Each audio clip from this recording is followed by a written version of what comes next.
سلام دوستان عزیز، انصاف علی هدایت هستم و از سری برنامه‌های مهندسی جهل بخش 15 رو خدمتتون عرضه خواهم کرد. همونطور که میدونید مهندسی جهل در این برنامه در مهندسی جهل درباره شستشوی مغزی 4-5 حداقل 5 نسل از انسان‌هایی که در 100 سال گذشته در سرزمین‌هایی که امروزه ایران نامیده میشه زندگی میکنند صحبت میکنیم و به گوشه‌ای از این مهندسی جهل اشاره میکنیم که اون هم بر این اساسه که تمامی دارایی‌های تمدنی ملت‌های ترک، اعم از ترک آذربایجان باشه، ترکمن باشه، قشقایی باشه، خلج باشه، خراسانی باشه، یا هر ترکی که در ایران امروزی که خوانده میشه، ایران خوانده میشه، وجود داشته باشه، یکی از این هاست. یا عرب ها رو، یا بلوچ ها رو، یا لرها و بختیاری ها رو، گیلانی ها و مازندرانی ها رو، تالشی ها رو انکار میکنه. نه تنها انکار میکنه بلکه میگه نیست، چنین چیزی وجود نداره. ترک ها، زبان ترکی و ترک ها با اینکه 1000 سال در این منطقه از آسیا گرفته تا اروپا حکومت ها رو اداره کردند، ولی زبانشون و خودشون توانایی تولیدات تمدنی نداشتند. خب ماها هم که تحت تأثیر یعنی میدیاها و این سازمانها و نهادهایی که این جهل رو مهندسی میکنن هم رقیبی ندارن. یعنی ترک ها و عرب ها و بلوچ ها و ترکمن ها و قشقایی ها و لر ها و گیلک ها و بختیاری ها و بقیه کردها در جایی که ایران نامیده میشه هیچ تشکل دولتی و مدنی ندارن که بتونه با اون افکاری که فارس ها در این 100 سال تحمیل کردن مقابله بکنه. نداشتن تا الان که اینترنت اومده ما میتونیم حالا یه بخشی از این واقعیت ها رو ببینیم.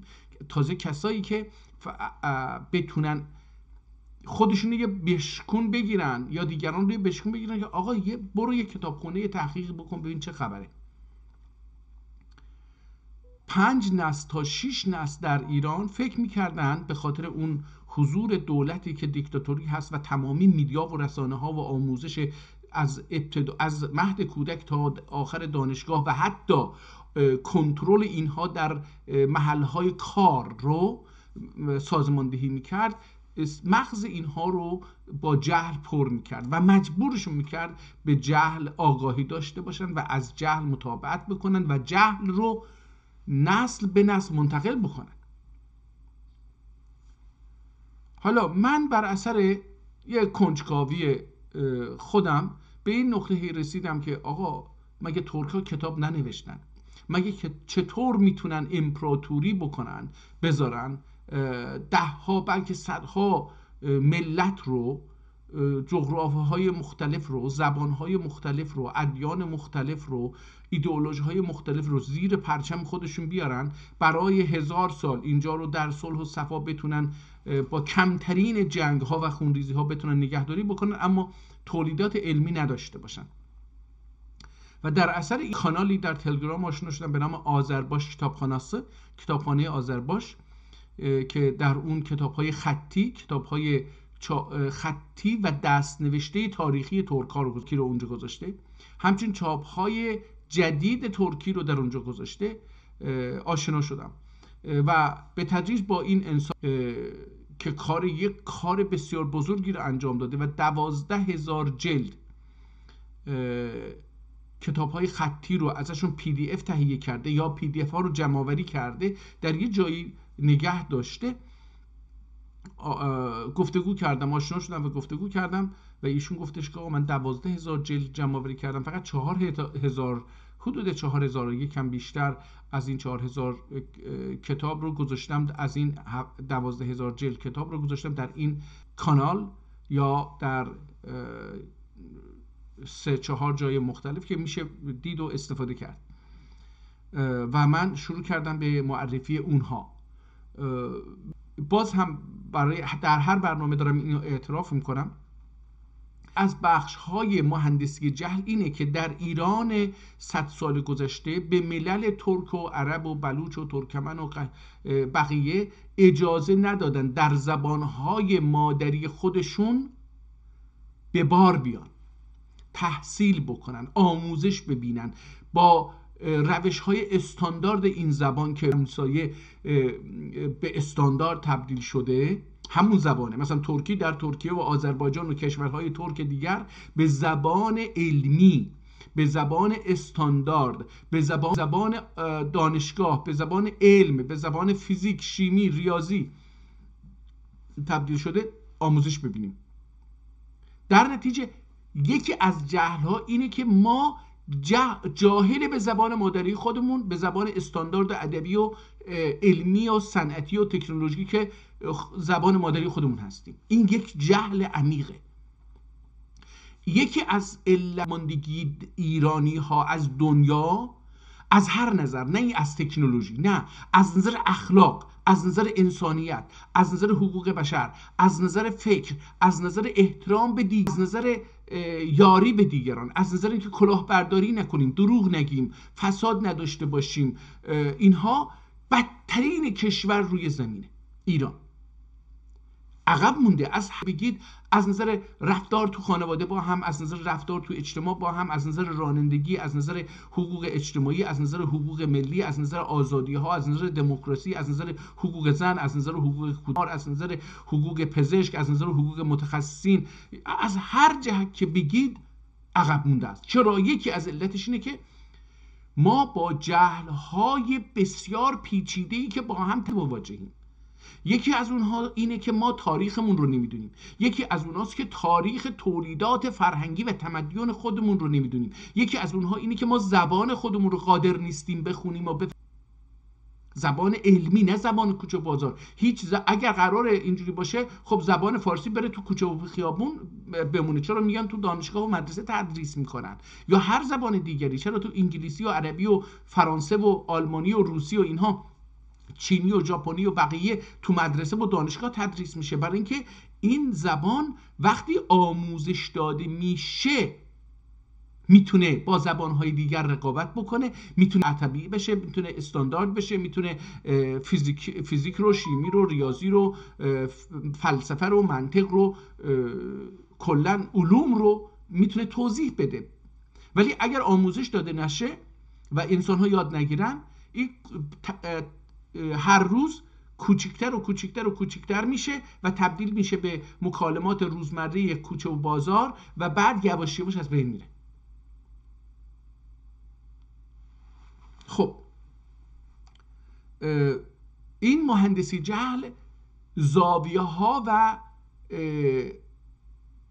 مسائل مختلفی رو در بر میگیره که من فقط دارم الان روی تاریخ فرهنگی، مدنی و تمدنی ترک‌ها صحبت میکنم. خب اجازه بدید دوباره بریم همین تلگرام و از کانال تلگرام بریم تو این کانال تلگرام این انسان شریف که باز دوباره در این بالا میبینی که الیاز مالار سمت راست بالا، منیوسکریپت انگلیسی، نسخه خطی ترکی به فارسی نوشته میشه، در حالی که این عربی هست خودش، فقط بدون الف لامه. آذربایجان کتابخانه اسم کتابخونه هستش. مخطوطات ترکی همون الیاز مالار یا نسخه خطی ترکی هستش.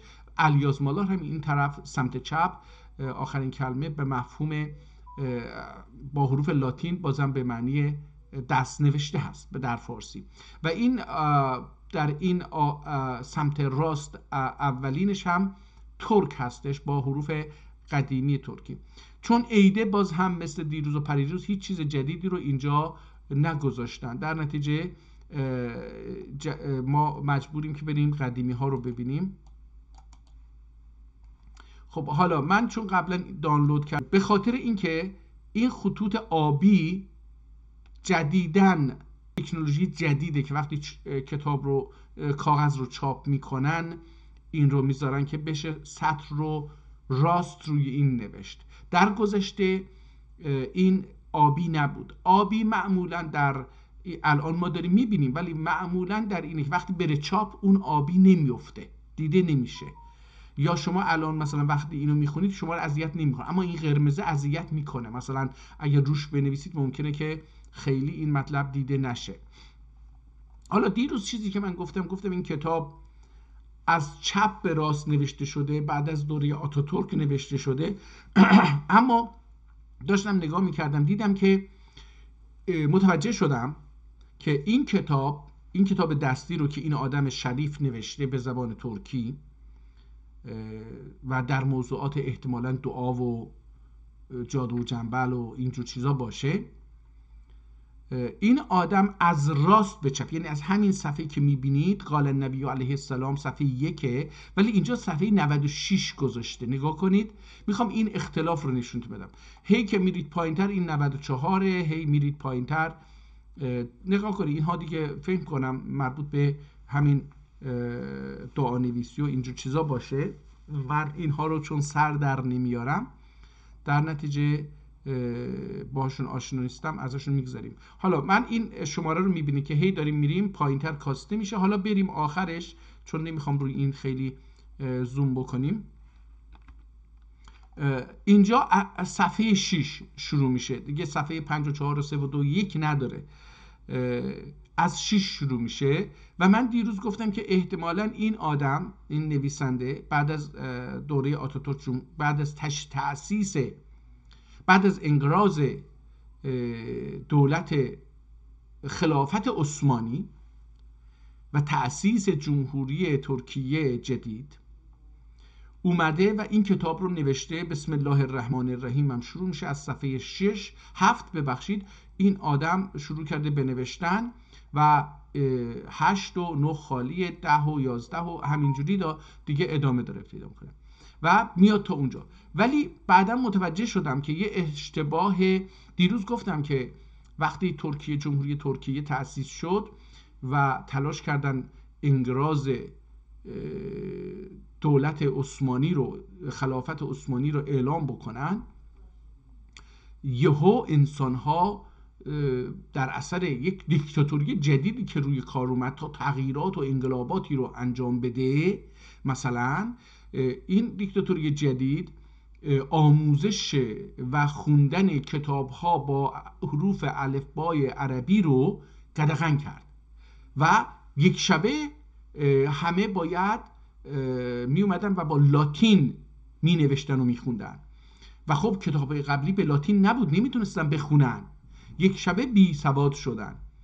حالا من بی سواد هم دیروز در معرفی این کتاب یه اشتباه کردم و اون این که فکر میکردم از راست ننوشته این آدم، از چپ نوشته و بعد از دوره آتاتورک نوشته. اما وقتی بررسی کردم متوجه شدم که این کتاب صفحه 7 آخرین صفحه‌ایه که این نویسنده نوشته. یعنی در اصل این کتاب رو از همون جایی که از اول دیدیم، از صفحه 96 شروع کرده به نوشتن، از اینجا شروع کرده به نوشتن، رفته به سمت از راست به چپ نوشته در اصل. و وقتی به چپ میرسیم، یعنی به صفحه 6 میرسیم یا 7 میرسیم،